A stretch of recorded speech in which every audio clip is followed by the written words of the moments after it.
ইমরান মারা যাবে যদি প্রশাসনের কেউ না আসে। যদি ডাইরেক্টর স্যার আরো দেরি করতেন তাহলে ডক্টর সামাদ ভাই হয়তো সেখানে বেঁচে থাকার মতো অবস্থায় থাকতেন না। ডক্টর মাশরাফিকে সেভ করার জন্য ডক্টর ইমরান ছুটে যায়, তখন দুর্বৃত্তরা ডক্টর ইমরানের উপরে প্রথমে ভার্বালি হ্যারাস করে। এইটা দেখে আমি পাশের অপারেশন থিয়েটার ক্যাথ ল্যাবে ছিলাম, আমি একজন নিউরোসার্জন, আমি ওদের চেয়ে একটু সিনিয়র, আমার দায়িত্ববোধ থেকে তাদেরকে সেভ করার জন্য এগিয়ে গিয়েছিলাম। তখন পুরো আক্রোশটা আমার উপর চলে আসে, তারা আমাকে ভার্বালি এবং ফিজিক্যালি হ্যারাস করতে থাকে।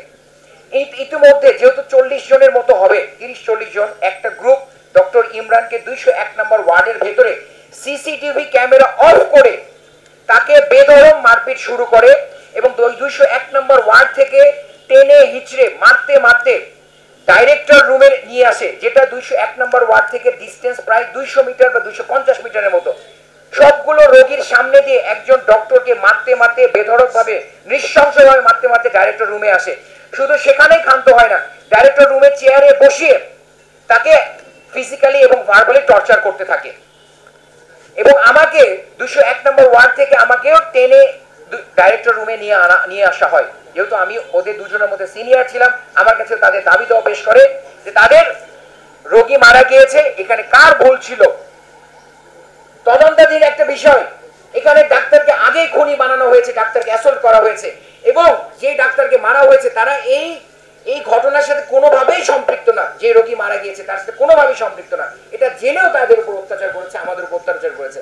ডাইরেক্টর রুমে অ্যাসিস্ট্যান্ট ডিরেক্টর ডক্টর সামাদ ভাইয়া যখন এসেছেন ডাইরেক্টরের কথায়, এখানে একটু বলে রাখি, যখন ডক্টর ইমরানকে মেরেছে তখন মানে এত বেধড়ক মেরেছে, আমি আমার department head professor Shafiqul Islam স্যারকে বলেছি, স্যার ডক্টর ইমরান মারা যাবে যদি প্রশাসনের কেউ না আসে।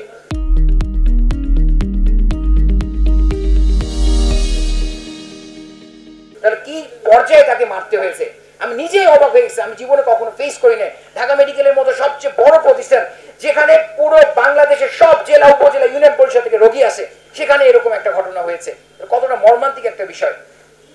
ডক্টর ইমরানকে যখন ডাইরেক্টর রুমে আনা হয়, ডক্টর সামাদ ভাই আসে, তখন পুরো আক্রোশ ডক্টর সামাদ ভাইয়ের উপরে গিয়ে পড়ে এবং যত দুর্বৃত্তধারী ছিল, এখানে সবাই যে খারাপ ছিল তা না, 2-3 জন ছিল তারা অনেক সোবার ছিল, তারা আমার কথায় শান্ত হয়েছে, কিন্তু বাকি যারা 30-35 জন ছিল তাদের আচরণে কোনো পরিবর্তন হয়নি এবং তারা নিজেদেরকে Bangladesh university of business and technology, beauty বলা হয়, বিউটি, তাদের নিজেদেরকে তারা ওই ইউনিভার্সিটি স্টুডেন্ট দাবি করে, শিক্ষক দাবি করে, যেটা টোটালি তাদের অ্যাটিটিউড থেকে আনবিলিভেবল, কখনোই মনে হয় নাই। কিন্তু দুঃখজনক, অত্যন্ত দুঃখজনক ভাবে তারা এই কাজগুলো করে। ডাইরেক্টর রুমে এসে অ্যাসিস্ট্যান্ট ডিরেক্টর সামাদ ভাইয়ের সাথে তারা হ্যারাস করে এবং একটু পরে ডাইরেক্টর স্যার আসেন। যদি ডাইরেক্টর স্যার আরো দেরি করতেন তাহলে ডক্টর সামাদ ভাই হয়তো সেখানে বেঁচে থাকার মতো অবস্থায় থাকতেন না। এবং এই ঘটনার পরিপ্রেক্ষিতে আমরা কনফারেন্স রুমে, ডাইরেক্টর রুমে তো আরো ঘন্টার পর ঘন্টা হ্যারাসমেন্ট চলতেই থাকে, সিসিটিভি ক্যামেরা ফুটেজগুলো ডিলিট করা হয়েছে, আমরা যেটা খুঁজে পাইনি।